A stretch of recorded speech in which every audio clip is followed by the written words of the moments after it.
সেই মৃতদেহ নিয়ে আসার জন্য সরকার কোনো তৎপরতা দেখালো না। রাজ্য সরকার যে রাজ্যে কাজ করতে গেলে তারা দেখছে, আর যে রাজ্যে তারা অধিবাসী ভোটার তাদের কোনো গল্প নেই। হোমগার্ডের চাকরি দেওয়ার নামে উপহাস না করে যদি দিতে হয় তাদেরকে স্থায়ী চাকরির ব্যবস্থা করে। কথা যে মুর্শিদাবাদ জেলায় পরিযায়ী শ্রমিকরা বারবার বাইরের রাজ্যে গিয়ে নানা বিপদের সম্মুখীন হচ্ছে। কখনো বাঙালি অবাঙালির নামে, কখনো অনুপ্রবেশকারীর নামে, এসব আমরা শুনে অভ্যস্ত এবং চলছে। এগুলোকে মোকাবেলা করতে হবে, আমরা করছিও মোকাবেলা। পশ্চিমবঙ্গের সরকার তাদেরকে বারবার বলেছি যে পরিযায়ী শ্রমিকদের জন্য পরিচয়পত্র প্রদান করা হোক, যাতে বাইরের রাজ্যে তাদের বিপদ আপদ হলে তারা সহযোগিতা পেতে পারে। এক, যে সমস্ত বড় বড় রাজ্যে পশ্চিমবঙ্গের পরিযায়ী শ্রমিকরা বেশি পরিমাণে কর্মরত, সেই সমস্ত রাজ্যের যে রাজধানী, সেই রাজধানীতে অন্তত একটা করে লিয়াজো অফিসার, অর্থাৎ তাদের সঙ্গে সম্পর্ককারী অফিসারের নিয়োগ করা জরুরি।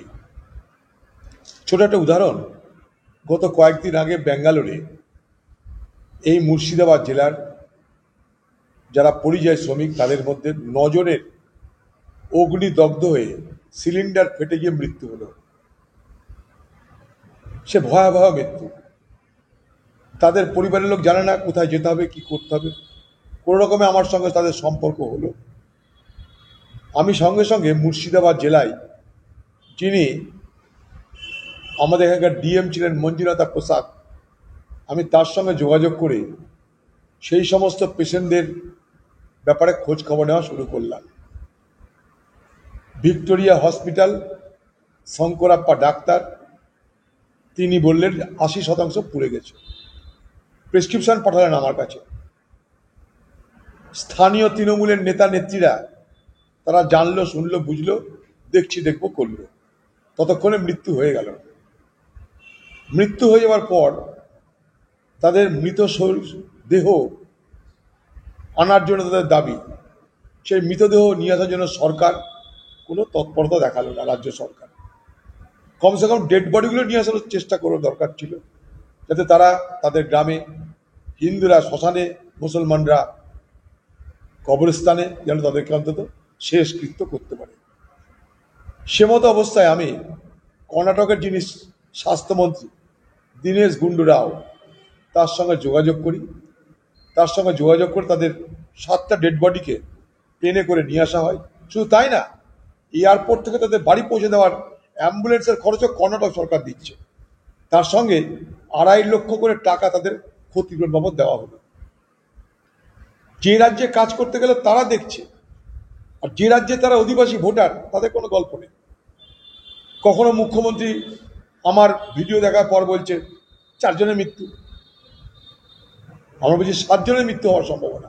তারপর সেটাকে পাল্টে হয়েছে 7 জন। যখন কর্ণাটক সরকার 2.5 লক্ষ টাকা করে দিয়ে দিল, তখন পশ্চিমবঙ্গ সরকারের হুঁশ ফিরল। তাদের নেতারা গিয়ে বলছে ঠিক আছে আমরা 2 লক্ষ টাকা করে দিব। এবার তাই নেতারা গিয়ে বলছে মুখ্যমন্ত্রী বলেছে সবাইকে নাকি হোমগার্ডের চাকরি দেওয়া হবে। বাচ্চা বাচ্চা শিশু নিয়ে তাদের পরিবার, তারা সব গ্রামের বাসিন্দা, মেয়ে। তারা স্বামী মরে যাওয়ার পর বাড়িতে কে থাকে? মেয়ে থাকে, তা হয় বউ থাকে। তাদের প্রত্যেকের বড় বড় ছেলে মেয়ে নেই যে তারা বাইরে গিয়ে চাকরি করবে। তাদের বাচ্চা, ছোট ছোট বাচ্চা, সবে বিয়ে হয়েছে কি 1-2-3 বছর বিয়ে হয়েছে, তারা কাজ করতে গেছে, কারণ এখানকার যুবকরাই কাজ করতে যায়। এবার তাদের ঘরে বউদেরকে, যারা ঘরের বাইরে কিছু চেনে না ভালো মতন, তাদেরকে বলছে এবার হোমগার্ডের চাকরি দিবে। কোথায় হোমগার্ডের চাকরি দিবে? শুধু ট্রাক ধরতে হবে, বাস ধরতে হবে, পয়সা কামাতে হবে, আর কি হোমগার্ডের কাজ আছে? তাই আমি পশ্চিমবঙ্গ সরকারের কাছে দাবি করব, সেই সমস্ত মৃত পরিবারের পক্ষ থেকে যে যদি দিতে হয় আপনি তাদেরকে স্থায়ী কর্মচারীর সুযোগ দিন। গ্রামে গ্রামে স্কুল আছে, গ্রামে গ্রামে ICDS আছে, গ্রামে গ্রামে পঞ্চায়েত আছে, বিডিও আছে। আপনি তাদের মাধ্যমে তাদেরকে স্থায়ী কর্মচারীর সুযোগ দিন, যাতে তারা সংসারটাকে প্রতিপালন করতে পারে। বড় দুরবস্থা আমি দেখে এলাম, 7-7টা পরিবার, বড় দুরবস্থা। তাদেরকে হোমগার্ডের চাকরি দেওয়ার নামে তাদের সঙ্গে আমার মনে হয় উপহাস করা হচ্ছে। এই উপহাস না করে যদি দিতে হয়, তাহলে তাদেরকে স্থায়ী কর্মচারী হিসাবে কাজ করবার সুযোগ দিই, যাতে তারা তাদের সন্তান সন্ততি পালন করতে পারে। এটা পশ্চিমবঙ্গ সরকারের কাছে আমার দাবি, তৃণমূল সরকারের কাছে আমার দাবি। পরিযায়ী শ্রমিক তারা আমাদের বোঝা নয়, তারা আমাদের সম্পদ, এটা মাথায় রাখবে। পরিযায়ী শ্রমিকরা বাইরে যায়, রোজগার করে, সেই টাকা তারা বাড়িতে পাঠায়, বাড়ির লোকরা সেই টাকায় খরচা করে স্থানীয় বাজারে, স্থানীয় দোকানে, তাতে আমাদের অর্থনীতির সুবিধা হয়। এইভাবে পরিযায়ী শ্রমিকদের মৃত্যুর পর হোমগার্ডের চাকরি দেওয়ার নামে উপহাস না করে যদি দিতে হয়, তাদেরকে স্থায়ী চাকরির ব্যবস্থা করুন।